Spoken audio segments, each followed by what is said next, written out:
안녕하세요. 8월 첫째 주일입니다. 오늘도 주님의 은혜 안에서 또 평강이 넘치시기를 주님의 이름으로 간절히 축원합니다. 오늘 우리가 함께 나눌 말씀은 갈라디아서 2장 11절로 14절입니다. 제가 봉독하겠습니다. 게바가 안디옥에 이르렀을 때에 책망받을 일이 있기로 내가 그를 대면하여 책망하였노라.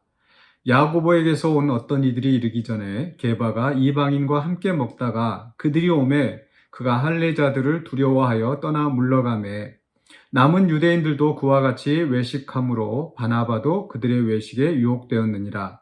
그러므로 나는 그들이 복음의 진리를 따라 바르게 행하지 아니함을 보고 모든 자 앞에서 게바에게 이르되 내가 유대인으로서 이방인을 따르고 유대인답게 살지 아니하면서 어찌하여 억지로 이방인을 유대인답게 살게 하려느냐 하였노라.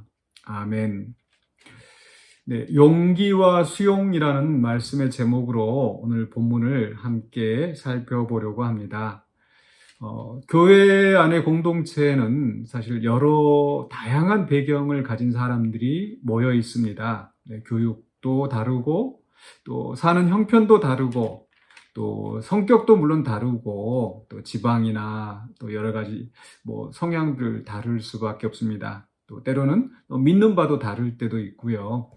그러다 보니까 이 교회 안에서 참 우리가 생각하기에 참 사랑이 넘치고 은혜가 넘치고 화합하고 교회만 가면 즐겁고 좋고 해야 되는데 사실 그렇지 못한 게 우리의 형편입니다. 그러다 보니까 아무래도 낙심하고 또 실망하고 교회를 떠나고 싶은 또 다시는 또 보고 싶지 않은 그런 경우도 많이 있는 것 같아요. 그런데 우리가 성경을 보다 보면 사실 이 사도들 간에도 또 초대교회 안에도 또 그런 갈등이 있었다라는 것을 우리가 알 수 있습니다. 대표적인 경우로 사도행전에서 바울과 바나바가 서로 마가를 데리고 갔느냐 데리고 가지 않느냐 이걸 가지고 둘이 다투어서 다툼이 커서 또 결국은 두 사람이 찢어졌지 않습니까? 그런 경우도 있는데 오늘 말씀 속에서 보면은 이 게바, 베드로와 바울 사이에 또 충돌이 있었네요. 11절에서 게바라고 하는 그 이름은 바로 이제 베드로를 이야기하는데 베드로가 이 안디옥에 이르렀을 때 책망받을 일이 있기로 내가 그를 대면하여 책망하였다. 얼굴을 대놓고 있는 자리에서 이 게바를 책망하였다. 이런 내용입니다. 사실 바로 앞에서 2장 11절, 1절에서 10절까지 해서 보면은 서로 다른 입장이라는 것을 이해하고 베드로나 또 야고보 그 기둥 같은 사도들이 이 바울은 또 이방인에게 보냄을 받은 자다. 또 게바는 유대인에게 보냄을 또 받은 사도이다. 이런 것을 서로 이해하고 또 교제의 악수를 나누고 그렇게 헤어졌지 않습니까? 그 이제 예루살렘에서 있었던 이야기인데 지금 이제 배경은 안디옥으로 옮겨와서 이제 이 안디옥은 사실 그 예루살렘에서 벗어난 또 이스라엘 땅에서 벗어난 이방 땅이거든요. 이방 땅에 이제 베드로가 방문하였을 때에 이 베드로가 실수한 일이 있었고 그 실수에 대해서 이 바울이 책망하였다는 그런 내용입니다. 책망도 그냥 간단한 책망이 아니라 그 14절에 보니까 그러므로 나는 그들이 복음의 진리를 따라 바르게 행하지 아니함을 보고 모든 자 앞에서 게바에게 이르되 하고 게바를 책망을 했습니다. 참 우리가 생각하기 쉽지 않은 부분이죠. 네, 사도 베드로, 예수님의 수제자라고 할 수 있는 바로 베드로인데 그 베드로에게 이제 어떻게 보면은 참 한참 후배라고 할 수 있는 나중에 사도로서 들어온 이 바울이 베드로를 향하여서 그렇게 대놓고 책망하였다는 거. 그 또 책망의 내용도 복음의 진리를 따라 바르게 행하지 아니하였다. 복음의 진리를 따라 행하지 아니했다는 건 어떻게 보면 이단과도 같이 이렇게 느껴질 수 있을 만한 그런 내용 아닙니까? 그런데 이런 갈등이 사실 잘 원만하게 해결된 것 같아요. 어떻게 또 해결되었는지 또 어떤 문제가 있었는지 저는 그것을 바로 용기와 수용이라는 두 단어로 한번 요약을 해본 겁니다. 자, 이 안에 문제가 무엇인가 하니 그 유대인의 그 전통을 따라서 신앙생활을 하는 그 사람들과 또 이제 이방인들이 새로 예수를 믿어서 이제 구원의 공동체에 들어오게 됐는데 그 안에서 이제 생겨난 문제입니다. 그러니까 앞부분에서는 2장 초반부에서는 서로 다른 점을 이해하고 서로 수용하기로 했는데 문제는 그들이 함께 있는 과정에서, 그렇죠? 함께 있을 때에 충돌이 일어난 겁니다. 어떤 충돌이 있었는가? 바로 베드로가 잘못했던 것이 무엇인가 하면요. 바로 이 12절에 야고보에게서는 어떤 이들이 이르기 전에 게바가 이방인과 함께 먹다가 그들이 오매 그가 할례자들을 두려워하여 떠나 물러갔다. 그러니까 지금 그 베드로가 이방인들과 함께 식사를 했는데 뭐죠? 식사를 뭐 거리낌 없이 했는데 이 야고보에서는 어떤 이들, 즉 예루살렘에서 온 그 유대인들이 오니까 그 이방인과 식사하는 자리에서 조용히 물러나갔다라는 거죠. 이게 왜 문제가 되는가? 사실 이 유대인들의 전통에 따르면 이 이방인들과 할례 받지 않은 자들과 함께 식사를 하는 것은 이제 부정한 것이라, 불결하게 되는 것이라 해서 금지하게 돼 있었습니다. 그렇기 때문에 이 유대인들은, 예루살렘에서 아마 유대인들은 그렇게 이방인들과 식사를 하지 않았었겠죠. 그런데 이제 이 베드로가 안디옥에 왔을 때는 다 이제 주변의 모든 사람들이 아마 이방인들이 훨씬 더 많았겠죠. 그런데 그 이방인들과 식사하는 것에 대해서 아마 베드로는 좀 꺼리낌이 덜했을 것 같습니다. 왜냐하면은 그 사도행전 10장에 보면 이제 고넬료의 집에 찾아가서 베드로가 식사를 하는 부분이 나오지 않습니까? 하나님이 정결하게 하신 것을 부정하다 하지 말라. 바로 이방인을 포용하는 이제 그러한 그 하나님으로부터 메시지를 들었기 때문에 아마 이제 안디옥에 와서도 이방인들과 식사하는 것에 대해서 그렇게 큰 문제는 없었을 것 같아요. 그런데 그래서 이방인들과 어울려서 함께 식사하고 이렇게 했는데 예루살렘에서 온 유대인들이 베드로가 예루살렘에서 이제 사도들이 또 유대인들이 온다는 소식을 듣고 베드로의 입장에서는 아마 좀 걱정이 됐던 것 같아요. 괜히 저 사람들이 어떤 또 시비를 걸 수 있지 않을까, 또 어떤 문제를 제기하지 않을까, 아마 그런 생각에서 이제 이 베드로는 이 유대인의 전통을 따라서 이방인들과 식사의 자리에서 물러난 거죠. 또 그렇게 식사에 혹시 초대가 있었다 하더라도 아마 꺼리지 않았었을까. 그런데 문제는 바로 이 베드로가 그런 행동을 하면서 다른 유대인들도 결국 그 이방인들과 식사를 하지 않는 또 그런 상황이 되어버린 거죠. 그렇다면 이제 이방인들 입장에서는 갑자기 그 전까지 식사를 같이 잘 하다가 갑자기 이렇게 식사의 자리를 같이 하지 않았었을 때, 또는 식사하다가 이렇게 떠나버렸을 때, 그 남겨있던 이방인들은 어떤 심정이 되었겠습니까? 무슨 영문인지 모를 수도 있겠죠. 그럼 이제 알아봅니다. 알아보니까 유대인들은 이방인들과 함께 이렇게 식사를 하지 못한다. 식사를 하면 이게 부정해진다. 이런 그 메시지를 들었을 겁니다. 그럼 어떻게 하면 같이 식사를 하느냐? 할례를 같이 해야 된다. 이렇게 됐겠죠. 그렇다면 그 남겨진 이방인들 입장에서는 우리가 할례를 받지 않으면 부정한 거구나. 유대인들보다 이제 못한 그런 존재가 되는구나. 그렇다면 이제 할례를 받아야 되는구나. 라는 어떤 유대인의 전통에 복종하게 되는, 거기에 그 구속을 받게 되는 이런 상황이 되는 거죠. 이것을 바울은 이게 복음의 진리에 어긋났다고 보는 겁니다. 복음의 진리는 뭐냐? 유대인이나 이방인이나 차별 없이 다 예수 그리스도를 믿는 믿음 안에서 의롭다함을 얻고 동등한 시민이 되었다라는 거죠. 할례를 받았느냐 받지 않았느냐, 받지 않았다고 해서 그가 결코 열등한 그런 존재가 아니라는 겁니다.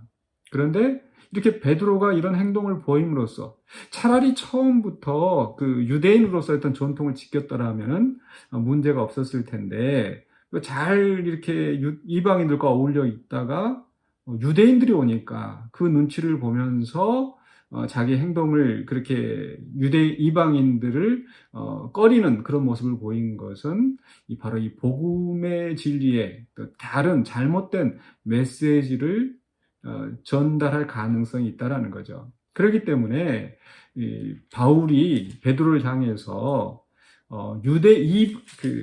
이방인을 따르고 유대인으로서 이방인을 따르고 유대인답게 살지 않으면서, 그러니까 이방인들과 함께 식사를 한 것이 유대인을 따르지 않은 거예요. 이방인처럼 산 거예요. 그들과 함께 어울려 산 게. 그런데 어찌하여 억지로 이방인을 유대인답게 살게 하려느냐. 결국 이 이방인들과 거리를 둠으로써 그 이방인들이 유대인처럼 되어야 된다는 그런 메시지를 남겼다라는 겁니다. 그런 암시를 남겼다라는 거죠.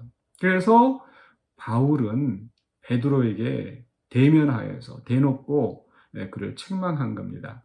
여기에서 저는 이 바울의 마음, 그 용기를 우리가 본받아야 되지 않을까.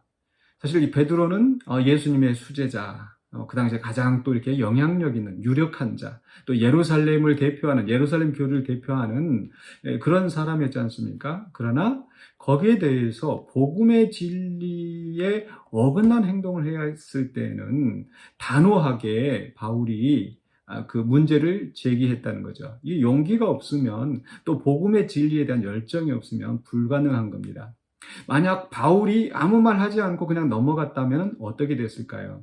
결국 이방인들에게 잘못된 복음의 진리가 들어가게 되고 복음이 왜곡되어지는 그런 환경이 되었을 겁니다. 그런데 바울은 그 복음의 진리에 잘못된 것에 대해서 분명하게 지적하는 용기, 또 그리고 실천하는 그런 그 열정이 있었다라는 겁니다. 그렇기 때문에 바울이 있었기 때문에 바로 이 복음이 왜곡되어지지 않고 오늘 우리에게까지 전달되었다고 할 수 있겠죠. 그런데 이제 반대로 베드로 입장에서 생각을 해본다면 저는 이 베드로도 역시 훌륭하다고 생각을 합니다. 어쩌면 베드로도 크게 생각하지 않고 이방인들 입장에 있을 때는 또 이방인들처럼 이렇게 어울리며 있다가 또 유대인들이 왔었을 때는 또 유대인들의 입장을 어느 정도 감안해서 그런 행동을 보였을 수도 있겠죠. 그런데 이 바울이 대면하여 책망하였을 때 만약에 베드로가 자기 어떤 권력을 이용해서 이 바울을 반박하고 바울을 배척했다면, 그리고 그 결과는 결국 예루살렘 교회와 이방인 교회의 결별로 이어지게 되고, 또 그리고 이게 굉장히 심각한 어떤 문제가 생겼을 겁니다. 그런데 그렇게 문제가 생기지 않은 것은 베드로가 이 바울의 이 책망하는 것을, 바울의 정당한 의견을 받아들였기 때문에 이 교회가 하나로 연합해서 갈 수 있지 않았었을까. 베드로 자신은 권위 있는 자였지만은, 그러나 또 한참 후배라 할 수 있는 그런 바울의 책망도 달게 받아들였다는 것. 이게 수용이라는 겁니다. 오늘 사실 우리 교회 안에서 시사하는 바가 참 크다고 생각합니다. 교회 안에도 사실 여러 직분이 있습니다. 목사가 있고, 장로가 있고, 또 집사가 있고, 또 새로운 신자도 있고, 먼저 믿은 자가 있고, 나중 믿은 자가 있고. 그런데 우리가 자칫 어떤 권위를 내세워서 이 다른 사람의 말을 무시할 수가 있습니다. 또 문제가 있는데도 거기에 대해서 문제를 제기하지 못하고 그냥 넘어가는 경우도 많이 있습니다. 그렇게 될 때는 어느 쪽이든 사실 문제가 생깁니다. 건강한 교회로 성장할 수가 없습니다. 사실 사람은 누구나 완전하지 않습니다. 설사 그가 어떤 직분을 가진 자라 하더라도, 또 목사라 하더라도, 장로라 하더라도, 그렇기 때문에 우리 성도들이 다 이렇게 겸손하게, 또 직분자든 또 일반 교인이든 다 겸손하게 말씀 앞에서 우리가 함께 세워져가는 공동체로서 서야 하는 거죠. 그렇기 때문에 문제가 있을 때는 누구라도 또 정당하게 이의를 제기할 수 있어야 하고, 또 그것을 또 듣는 사람은 설사 권위자라 하더라도 겸손하게 그것을 수용해야 한다는 겁니다. 그러할 때에 이 교회가 건강하게 성장할 수 있다는 거죠. 저는 우리 공동체가 그런 용기와 수용이 있는 공동체가 되었으면 좋겠습니다. 무조건 권위의식을 가지고 무조건 위에서 말하는 걸 들어라. 또 뭐 위아래로 표현하는 것은 좀 모호하지만 뭐 집사이기 때문에, 교인이기 때문에 뭐 이렇게 위에서 결정한 것은 뭐 거기 이의를 제기하지 않는다, 그렇지 않다라는 거죠. 분명히 부패할 수 있습니다. 잘못될 수 있습니다. 그래서 복음의 진리에 잘못된 것에 대해서는 또 뭐 행정적으로나 재정적으로나 어떤 문제가 있을 수도 있겠죠. 그러할 때는 또 정당한 방법으로 이게 뒷담화하고 비방하고 이거 말고 정당한 방법으로 문제를 제기하고 대면하여서 오늘 바울이 베드로에게 했던 것처럼 대면하여서 정당하게 문제를 제기하고 또 그 문제를 들은 사람은 정말 심사숙고하게 또 겸손한 마음으로 그것을 이해하고 받아들이는 그런 공동체가 되었으면 좋겠습니다. 뭐 이런 것이 또 우리 교회에서뿐만 아니라 또 이런 사회에서도 선한 영향력으로 나타나고 또 그렇게 해서 우리 교회나 또 지역사회나 또 직장이나 이런 우리 공동체들이 건강하게 또 세워져가는 그런 것이 되었으면 좋겠고 또 그것을 위하여서 우리가 쓰임받고 또 우리를 통하여서 그런 하나님의 나라, 하나님의 뜻이 이루어지는 그런 역사가 있기를 주의 이름으로 간절히 축원합니다. 기도하겠습니다. 사랑의 주 하나님 은혜를 감사합니다. 복음의 진리 앞에서 용기를 내고 또 지적해야 될 것을 또 제기하였던 바울이나 또 그것을 자기의 권위를 생각하지 않고 겸손하게 받아들인 또 베드로의 수용하는 마음을 우리가 함께 살펴봅니다.